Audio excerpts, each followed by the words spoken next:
On this episode of Iron Drummer, I'm wearing gloves and it's in a plastic bag.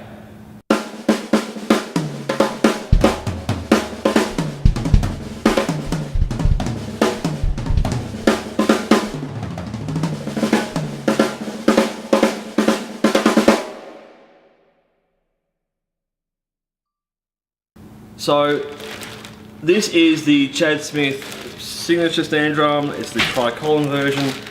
As you can tell, it is brand new. I've got the gloves on because I want to try and keep this thing as pristine as possible. I'm also going to chuck a new head on as well. I love the Evans coated G1. So let's just get this baby out. Woohoo! Wow.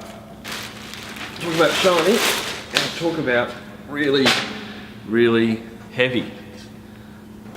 It's really heavy actually, surprisingly heavy.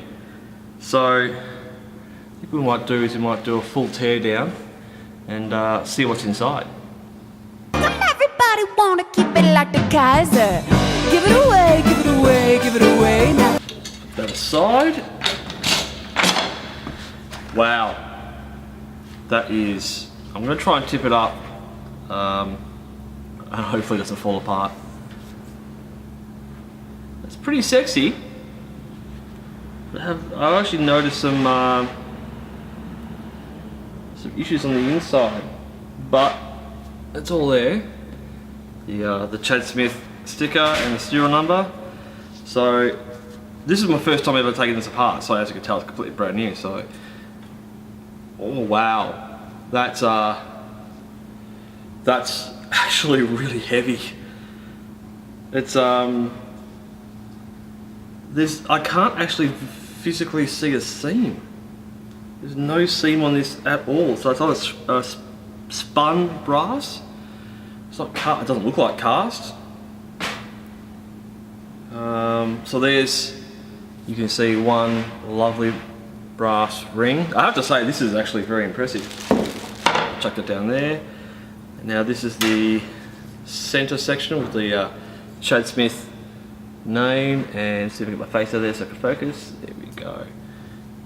That is really, it's again really heavy. Crazy heavy. So we've got a 45 degree bearing edge. Let's get rid of that. And all the rings actually interlock with each other. Let's get this one out. It's just amazing. It's amazing how heavy these are. I'm actually really surprised. So from what I have actually played one of these before briefly, it is quite loud. I mean, it is expected from a Fred floater and being brass and stainless steel. But it's very sensitive and it's actually very, very much a all-round Snare drum. As most things like this, they only made 100 units worldwide. 50 came with a certificate of authenticity and a signed drum head from Chad Smith, and the other 50 just didn't. And because I live in Australia, we didn't get any of the 50s which were signed with the letter of authenticity. So, oh, what could you say? What can you do? But I know I do have a couple of Pearl drums. I have a couple of free floaters. This is at a wonky stand. Let's just tighten that up. Nope, that's as tight as it's going to go. There is a couple of things on the actual snare drum mechanism which is very cool, but I do find is a little bit frustrating. Let's say you want to turn the snare wires off in a bit of a hurry. There's actually a locking button here, so if you actually want to flick them off pretty quickly, you can't. You actually do have to push the button. It has caught me out a couple of times. And the other thing is, on the butt side, it's a ratchet style, which means that you can't actually turn this without pushing it down. Now you only get 1/8 of a turn, so it's pretty fine, but not that fine. It is frustrating at the same time, because if you are playing a live gig or you want to do something in a bit of a hurry, you do have to push down and turn. It does catch me out. Has caught out a lot of other drummers as well, but yeah, once it locks in, it's fantastic. They don't slip, they don't come on, it doesn't just, you know, fly off. Once it's on, it's on. So, what we're going to do is I'm going to put this back together again. See that? Get this center section back in, which I think went about there. Give it away, give it away, give it away now. Give it away, give it away. Now we've got a coated Evans joint on the top. Got to leave the wires and the bottom head where they are because basically it's a little bit of a pain getting these off. So I'm going to tune this bad boy up, go back there and give it a play. Now I usually do some kind of weird intro or lead, but I'm not going to do it this time, so I'm just going to do a bit of a clap and I'll see you over there.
I just thought I'd offer up a bit of a conclusion to this latest video or episode.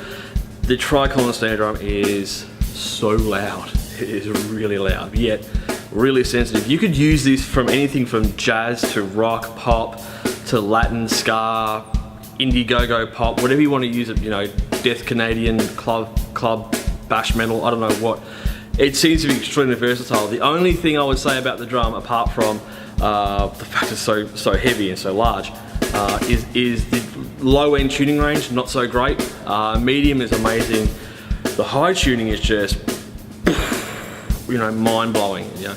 Anyway, thanks for watching, thanks for coming along. You can always watch the previous episode here, and you can always subscribe here. Yeah, please do it. See you soon. Please come back, and I'll have something maybe a bit more special next time. Or maybe not.